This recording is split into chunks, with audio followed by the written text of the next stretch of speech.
Nous repassons la parole à Pierre Blériot, cette fois-ci, pour la dénonciation de ce jour.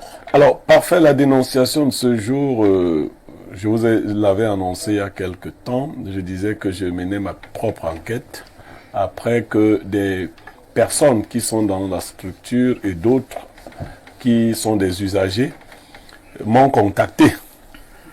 En fait, il s'agit du centre de création d'entreprises qui a été mis sur pied en 2010 par un décret du Premier ministre. Au départ, pour la création d'entreprises, on dit ça à tout le monde, que ça se fait en 72 heures. Et les frais à verser sont fixés à 100 000 francs. Sauf que beaucoup de créateurs d'entreprises se plaignent d'un certain nombre de pratiques qui ont cours là-bas. Les frais ont grimpé au fur et à mesure. Ils ont atteint 150 000. Aujourd'hui, ils vont même quelquefois jusqu'à 200 000 francs. Les frais de timbre qui, normalement, étaient fixés à, combien ils disent, il fallait, alors qu'on exigeait par le décret 3 exemplaires timbrés, chose qui n'est pas respectée. On va jusqu'à demander 5 exemplaires que vous timbrez, et les 10 timbres ne sont pas, les frais de 10 timbres ne sont pas reversés aux impôts. Donc il y a aussi là de ce côté les impôts qui doivent aller voir leur argent qui traîne là-bas depuis beaucoup d'années. C'est devenu un comptoir qui décourage. Après vous avoir pris tout cet argent, l'entreprise n'est pas créée en 72 heures. Vous devez encore marcher pendant longtemps pour voir votre entreprise. Tout ce que nous avons interrogé, parce que nous avons voulu voir, c'est une belle annonce, création d'entreprise en 72 heures. Les meilleurs nous ont dit qu'ils ont créé leur entreprise après 3 semaines. Ceux qui ont eu les meilleurs résultats. D'autres étaient à 2 mois, après avoir versé des sommes qui ne sont consignées nulle part. Et les personnes qui sont en charge de cela s'engraissent tous les jours. Les impôts ont beaucoup d'argent qu'ils perdent là-bas, dont le ministère des Finances, les impôts. Donc, les impôts font partie du ministère des Finances, ont du grain à moudre de ce côté-là. Alors, Pierre Blériot, vous dites que l'entreprise s'appelle comment? Agence de création des entreprises. CSE. Agence de création. Centre de formalité de création d'entreprise. Centre de formalité de création des entreprises. Ouais. Et vous dites que là-bas, c'est pratiquement une grosse mafia. C'est une mafia qui ne dit pas son nom. On vous fait timbrer des documents qui n'existent pas. On multiplie les exemplaires. Le décret n'est pas respecté. Ce n'est pas 100 000 francs. Au minimum, c'est 150 000 et ainsi de suite, ainsi de suite. Maxime Ibrahim, votre commentaire. Alors, je vais parler de ce que je connais quand j'ai fait un tour au CFCE il y a plus de 3 années aujourd'hui, quand je voulais commencer à légaliser mes entreprises. J'avais eu toute la documentation qu'il fallait en 2 semaines. Effectivement, il y avait des annonces publicitaires qui vous disaient qu'on vous donne ça en 72 heures, mais dans les faits, c'était pas 72 heures. Ça m'a pris au moins 2 semaines et il n'y a pas eu besoin de compromission. Maintenant, il y avait, je pense, ça date déjà, quand tu voulais créer un établissement, c'est-à-dire une entreprise individuelle, on était dans les 43 500 ou les 45 000 quelque chose. C'était tout autour de là. C'était ce qui était prévu. Vous apportez ces fonds-là et puis avec quelques éléments, notamment la localisation de votre entreprise, votre pièce d'identité et quelques paperasses qu'il fallait remplir, c'était bon. Mais c'est très différent lorsqu'on entre dans une entreprise qui n'est plus individuelle. Lorsqu'on va avec une SARL. Pourquoi? Parce que quand vous voulez rédiger, avoir les papiers d'une SARL, on vous explique en réalité que la facture que vous allez dépenser est liée au nombre d'associés que vous êtes. Voilà. Parce que si on dit qu'on lance une structure et qu'on est à 5, la réglementation dit, ok, initialement je pense que c'était 3, plus chaque statut d'associé qui doit avoir le sien.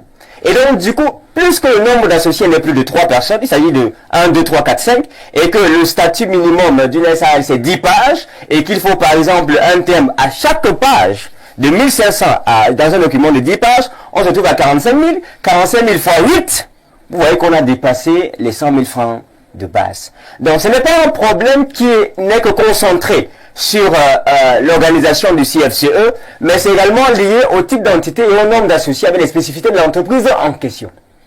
Maintenant, à l'intérieur, quand vous arrivez au CFCE, il y a des facilitateurs. Il y a le circuit normal et il y a les facilitateurs. Ça veut dire quoi, les facilitateurs? Les facilitateurs sont ces personnes-là qui viennent vous proposer leur aide. Si les choses, Ibrahim, oui. Si les choses sont claires, oui. Est-ce qu'on a encore besoin des facilitateurs? facilitateurs? Même quand les choses sont claires, il y a des gens qui recherchent les facilitateurs parce qu'ils ne veulent jamais attendre. Si vous allez au CFCE, parce qu'il se rend compte qu'il fait en 72 heures et il ne peut pas avoir son entreprise. Quand on est à 2 mois, ça tourne. Qu'est-ce que je veux dire? Attends, Ibrahim, si on est sûr qu'en 72 heures... Non, même en une semaine. Voilà, même en une semaine pour avoir votre entreprise, est-ce qu'on aura besoin d'un facilitateur? On a besoin du facilitateur parce que tu te rends compte... Qui crée les facilitateurs? Il faudra au moins 2 mois, 3 mois, 5 mois. Ici, je vais ajouter. Oui. Qui crée l'opportunité? Je suis arrivé à Eneo pour payer. Oui. Je trouve des gens qui disent qu'eux, ils prennent les factures pour payer à la place d'autres personnes. Je ne comprenais pas. Et alors, quand ils prennent les factures dehors, ils payent prioritairement avant vous qui êtes arrivé et qui est en rang. Voilà. Alors, comment ça ne va pas attirer ton attention pour que tu vois aussi et qu'on revienne seulement te donner la facture? C'est à peu près ça. Donc, honnêtement, c'est une faute qui est partagée, hein. Partagée entre ceux qui vont déclarer ou alors formaliser leur entreprise et l'équipe qui dirige ça en question. Honnêtement, les fois où je suis allé, il y avait saturation. Et je vous assure, pour prendre toute une journée, on crée la saturation. Et là, cette saturation t'amène à regarder le facilitateur. Voilà. Qui va faciliter les choses. Et c'est ça, en fait, après, il va te dire où sont les PDM ou les jeux du facilitateur. Et c'est comme ça que les factures augmentent et ça va ensuite. Merci, Joseph Zambo. Je pense que la situation est sérieuse parce que lorsque vous suivez ces annonces au niveau de la radio, au niveau de la télévision, vous pouvez créer maintenant votre entreprise au Cameroun en 72 heures. Vous pouvez dépenser maximum combien? 50 000 pour l'établissement. Voilà. Et c'est même tellement faux. 100 000, c'est tellement faux. Voilà. Parce que quand tu finis, je me souviens de quand j'avais commencé, j'avais créé une entreprise individuelle, ensuite j'ai créé une SARL et j'ai vu la différence. Quand j'ai créé une entreprise individuelle, je me disais que non, avec 50 000, c'était bon. Après, on te demande d'aller t'enregistrer au service des impôts. Quand tu arrives au service des impôts, on te dit qu'il faut la déclaration du contrat de bail. Il faut un truc comme ça que tu dois sortir. Ce n'est plus 50 000. C'est des factures qui augmentent, dont on t'a pas prévenu initialement en amont. Joseph Zambo, pourquoi l'on ne donne pas tous ces détails au départ? Alors, ce qui fait même plus mal dans cette affaire, c'est que les gens qui sont censés développer l'économie d'un pays, ce sont les entrepreneurs. Et quand ils sont là, il y a les tout nouveaux qui viennent encore augmenter la caisse de l'État. C'est ceux qui veulent créer des entreprises. Et lorsqu'on bloque cela, je me demande l'avenir économique qu'on souhaite. 72 heures, c'est un très bon programme. Parce que lorsque j'ai une idée d'entreprise, je suis prêt. J'ai la motivation. Je veux employer des gens. Je veux servir le peuple. Je veux vite légaliser mon business pour le démarrer. Après, on te fait attendre 2 mois.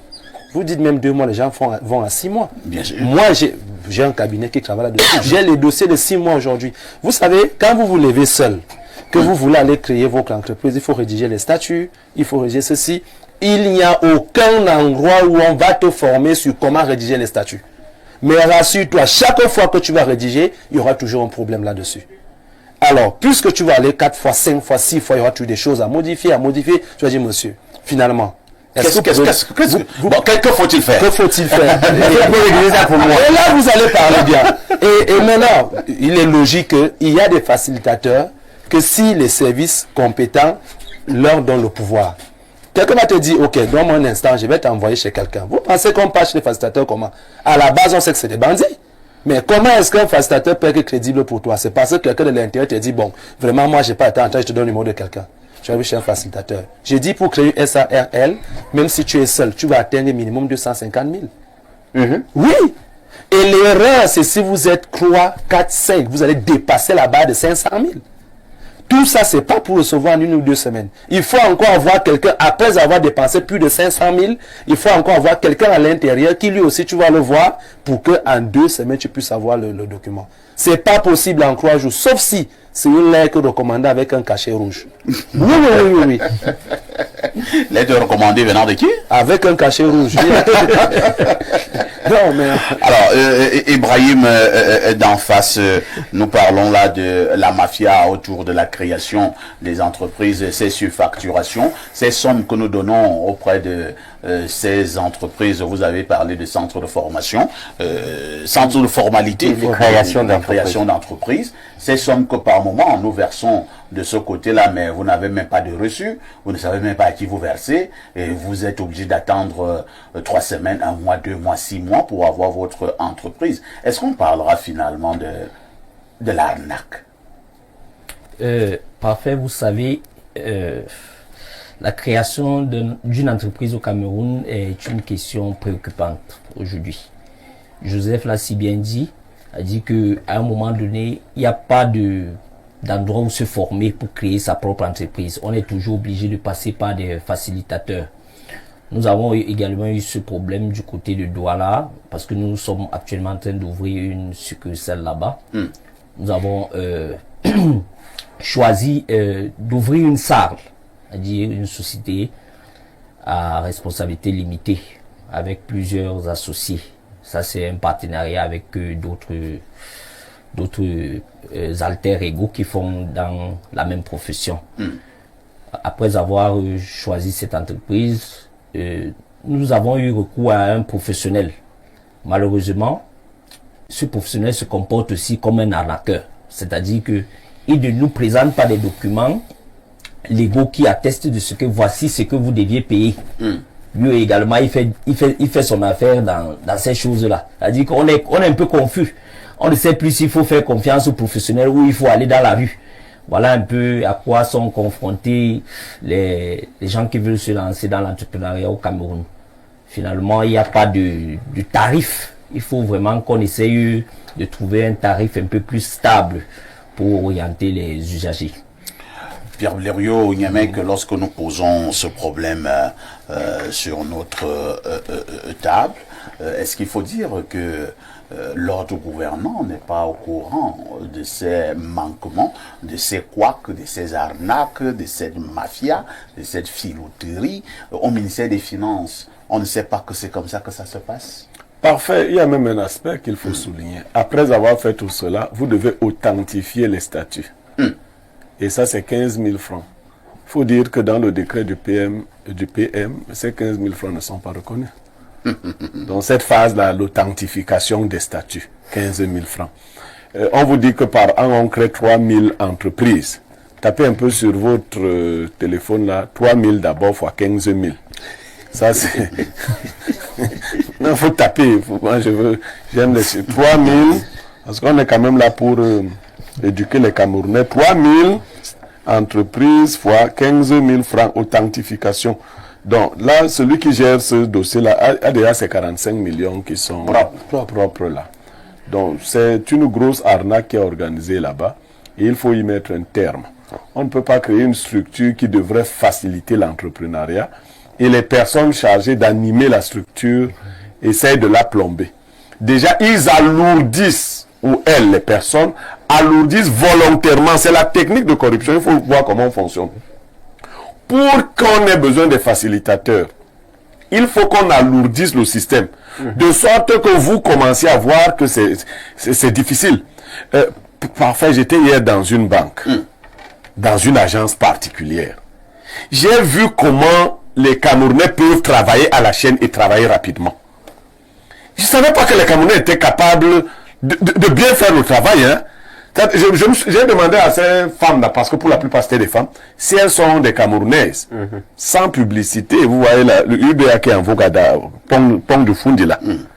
Mais en moins d'une heure, vous voyez une foule qui était là, qui a été dispersée.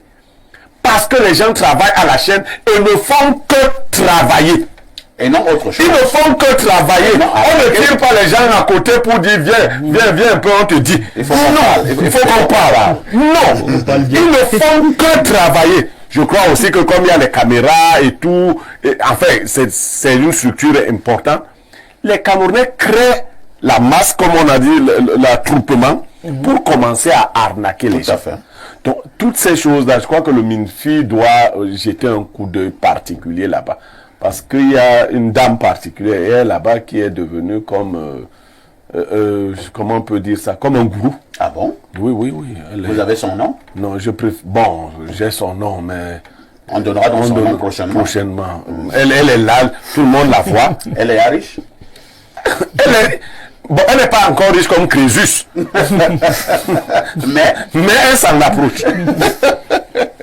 Merci Blériot. Lisons rapidement quelques messages de téléspectateurs. Bonjour à tout le panel. Si j'écris aujourd'hui, c'est parce que je ne sais pas vers qui me tourner. J'ai vraiment besoin de l'aide de Monsieur Niemek. J'aimerais avoir son numéro pour pouvoir bénéficier de sa connaissance juridique par rapport à un cas qui sévit dans une cimenterie ici à Douala. Mes collègues et moi sommes à bout et comme je suis un grand fan de votre émission, Monsieur Aïssi, j'ai pensé que vous pouvez vraiment m'aider.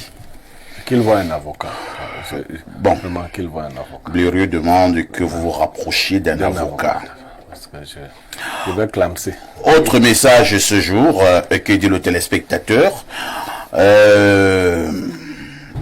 Senjina Akamba, Jean-Noël depuis Eboaloa, salut parfait. S'agissant de la conférence extraordinaire des chefs d'État de la semaine d'hier à Yaoundé, faisons attention avec nos déclarations. Les chefs d'État ne se rencontrent jamais pour rien. C'est un crime de lèse-majesté que de le dire. Et ce n'est pas parce qu'ils n'ont pas dit ce que vous attendiez qu'ils disent que vous allez croire qu'ils n'ont rien dit. Le langage politique n'est pas le langage technique. En toute situation, en toutes circonstances, sachons raison garder, rester positifs, fédérons tous nos efforts pour que le berceau de nos ancêtres s'en sorte.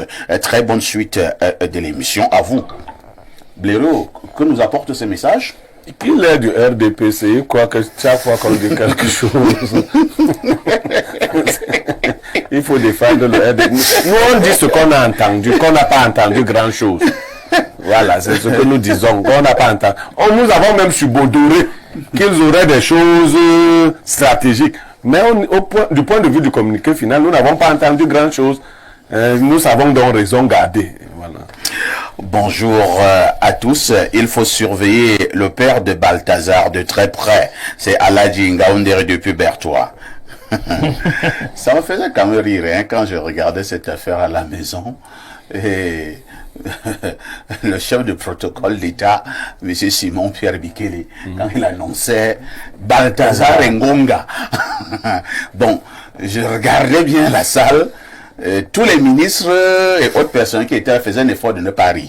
Alors qu'ils savaient que dans leur cas, ils riaient. Tous riaient. Mais encore que parfois, ici, pour des questions d'élégance, c'est vrai que les Africains ne savent pas démissionner. Vous savez, cette chose qui a sali cette haute personnalité aurait mérité que son père déposât son tablier. Qui est Blériot. Est-ce que c'est son père qui a... Non. Malheureusement, cette façon de raisonner des Africains, je vais vous dire, quand un train tombe en Europe et quand il tombe en Afrique, quand un train tombe en Europe, le ministre des Transports dépose sa démission. Quand un train tombe au Cameroun, vous savez ce que le ministre des Transports dit? Non. Est-ce que je suis cheminot?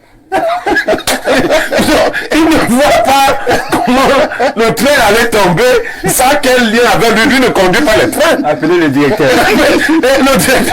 C'est moi qui conduisais ça. Autre message ce matin. Bonjour Espace Mini. Je peux avoir le numéro du grand consultant pour une dénonciation. C'est Mbring Robert de Tibati et qui envoie le message. Page Facebook officielle Pierre Blériot Niemek officiel.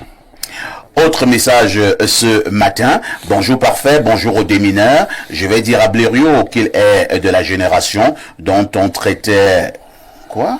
Dont on traitait le paludisme avec un médicament qu'on appelait quinine enrobée. Ce médicament, habituellement très amer, était recouvert d'une couche de matière qui en diminuait l'amertume. C'est ce que les chefs d'État ont fait hier. Je suis d'accord avec la titraille de votre quotidien, Info Matin, est très juste. Le réveil sera brutal. C'est Jackson Donkolo Kondi qui envoie ce message. Autre préoccupation. Ça rendait fou, hein. Autre message. Bonjour Blériot, je te félicite. Tu as absolument tout dit. Normalement, tu devras être ministre dans ce pays. Raison claire comme l'eau de roche. C'est pas intéressant d'être ministre dans un tel régime, vous savez. Toi, tu vas changer quoi. Non, je ne suis pas preneur. Alors, quelqu'un m'envoie un message ici. Je ne sais pas ce qu'il dit. Hein. Alors, vraiment, c'est un message qui vient du plus 352. Luxembourg. C'est le Luxembourg. Alors, on prend un autre message, hein, parce que votre message est bizarre. Bonjour, le catéchiste de la modération, et un coucou au pasteur de l'église évangélique de Tinga. Papa Aïssi, félicitations pour votre prix. Vraiment, je savais que ça devait arriver un jour. Depuis que je vous connais en 2018 jusqu'à nos jours, Papa Blériot, moi aussi, je vais me faire couper les cheveux pour avoir aussi votre sagesse. Moi, je suis chauve. Arrêtez, c'est que blairer les chauves, ça n'a rien à voir avec la sagesse. On se dit, réfléchis trop dans les cheveux, il faut que diminuer, peut-être en diminuant les cheveux. Toi, tu vas aller dans le Congo, bon, là, et tu Mais c'est vrai qu'un de mes enseignants disait qu'il fallait enlever les cheveux qui bloquaient le cerveau. Bon, maintenant, il y a des gens pleins de cheveux qui sont aussi intelligents. Alors, le monsieur continue en disant, lors de votre absence, j'ai créé 2 citations à savoir, espace miné sans papa Blériot Niemek n'est que ruine de l'âme. Et libre expression sans papa parfait, c'est comme le coqueton sans sucre. Bonne journée à vous. Incroyable. Autre message ce jour, que dit le téléspectateur. Prenons 2 ou 3 dernières préoccupations. Hein. Alors, bonjour parfait. Même les journalistes de la CRTV avaient ri lorsqu'on présentait Balthazar Ngonga. Comment tu dis ces choses? Oui, bien sûr, ils ont ri. Pourquoi les journalistes de la CRTV ont ri quand on présente Balthazar Même les gens Ngonga? que toi aussi tu ris. Mais personne ne dit pourquoi il rit. Tu sais, moi je ne fais que dire c'est comme moi j'ai aimé. C'est au niveau de la grande salle où il y avait ces personnalités, les ministres de la République, les généraux, les ambassadeurs et tout ça. Quand on présentait Simon Pierre Michele, le chef du protocole d'État, la lecture du communiqué final qui sera lu par le président de la commission de la SEMAC, monsieur Balthazar Ngonga. Et je voyais tous les militaires comme ça. Mais ils sont entrés dans le bureau. Là où ils sont même dans les bureaux, ils sont en train de C'est un danger. C'est un danger. Je suis sûr que même le chef du protocole est calme, même rien. Bonjour les démineurs confirmés. Mon constat sur la dénonciation. Les prestations de la CSCE ne sont qu'à l'image de nos slogans du genre santé pour tous et école primaire gratuite. Désolé. Juste pour ajouter une anecdote sur le phénomène dont M. Niemek parlait en début d'émission. Un Canadien, Kenneth Pars, en 1987, avait conduit 20 km en dormant pour aller tuer ses beaux-parents. On appelle ce genre assassin somnambule. Ouais. À tout de suite pour la suite.